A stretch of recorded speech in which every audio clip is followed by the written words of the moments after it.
aquí está la tasa de homicidios en el Cauca en los últimos gobiernos para que veamos qué ha pasado con la paz y la violencia en la región. Hacer trizas la paz, que lo hizo los votantes del no, y después el gobierno de hacer trizas la paz trajo estas consecuencias que nosotros tratamos de cambiar. En la imagen vemos cómo los homicidios bajaron enormemente en el país después de firmarse los acuerdos de paz. Tengamos en cuenta que la línea naranja es en el Cauca y la azul en Colombia. Para comienzos del gobierno Duque, la cifra comenzó a crecer exageradamente en esta zona, mientras que cuando llega el gobierno Petro se redujo. Para entonces la derecha colombiana no publicaba los desaciertos de Duque, pues las balas no despertaban a nadie durante su gobierno, y solo hasta que llegó Petro llegó la violencia al país. Los periodistas tampoco publicaban los chats con supuestos soldados durante los ataques, porque claramente un soldado va a tener el número personal de Vicky y en medio de un ataque le va a escribir solo a ella en vez de a sus superiores para que Vicky lo defienda, tal vez publicando un trino, que es lo único que hizo. Y lo peor es que en medio del ataque el soldado le escribió un mensaje político: Vicky, necesitamos concientizar a Colombia, amo el ejército, de niño fue mi sueño y como su oficial en mis 8 años de carrera no me había sentido así, abandonados por el gobierno. Lo cierto es que parece que la derecha colombiana busca resolver todo con la guerra. O miremos esto, el representante Polo Polo compartió esta publicación del ya conocido Andrés Escobar cuando se le ha ordenado a la fuerza pública disminuir el ejercicio de su deber constitucional frente a los grupos armados y ante medidas que contemplan la liberación de delincuentes. La flexibilización del porte de armas se convierte en un asunto de vida o muerte. La legítima defensa es un derecho, una imperiosa necesidad para los colombianos de bien. Son ellos o somos nosotros. Y con este mismo cuento del supuesto abandono del gobierno, el expresidente Álvaro Uribe dijo estas graves palabras en la Universidad de La Sabana. Las Fuerzas Armadas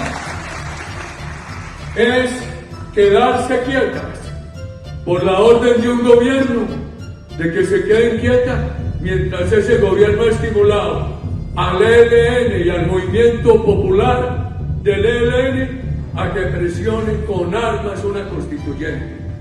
No puede ser que de un lado el gobierno esté promoviendo una lucha finalmente armada, una lucha popular finalmente armada, y de otro lado las Fuerzas Armadas se tengan que abstener de proteger a los colombianos. Hay que decir desde la Universidad de La Sabana, ese debate hay que darlo. La protección de los colombianos tiene que darse ante la violencia por parte de las instituciones, quiera o no el presidente de la República. Uno de los primeros en pronunciarse fue Bolívar. Álvaro Uribe incitando a las Fuerzas Armadas a desobedecer al presidente elegido democráticamente. El otoño del patriarca Arias comentó: acabo de escuchar al imputado Álvaro Uribe Vélez pidiendo a las fuerzas militares no quedarse quietas. A periodistas, congresistas, reservistas y magistrados golpistas se suma expresidente golpista. Porras también se pronunció: el golpe de estado ya no es blando, están instigando un golpe de estado armado y violento. El expresidente Álvaro Uribe Vélez está instigando a la desobediencia civil e insurrección militar. Se respiran aires de conspiración, sedición y rebelión contra el gobierno legítimamente constituido del presidente Petro. Estas palabras en boca de cualquier ciudadano no representan ningún peligro, pero en boca de quien fue comandante en jefe de las fuerzas militares sí representa un riesgo grave contra las instituciones democráticas de nuestro país. Y el mismo Petro compartió esta publicación de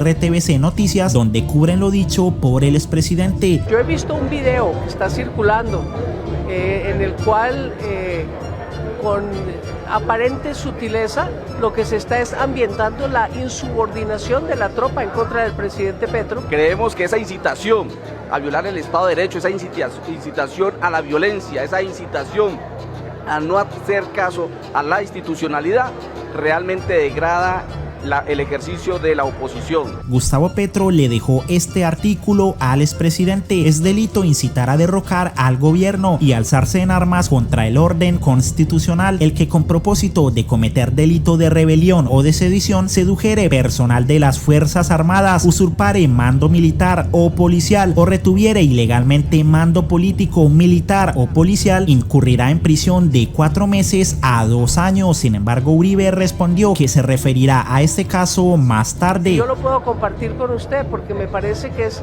muy delicado. Es un ruido de sables que viene desde antes de su posesión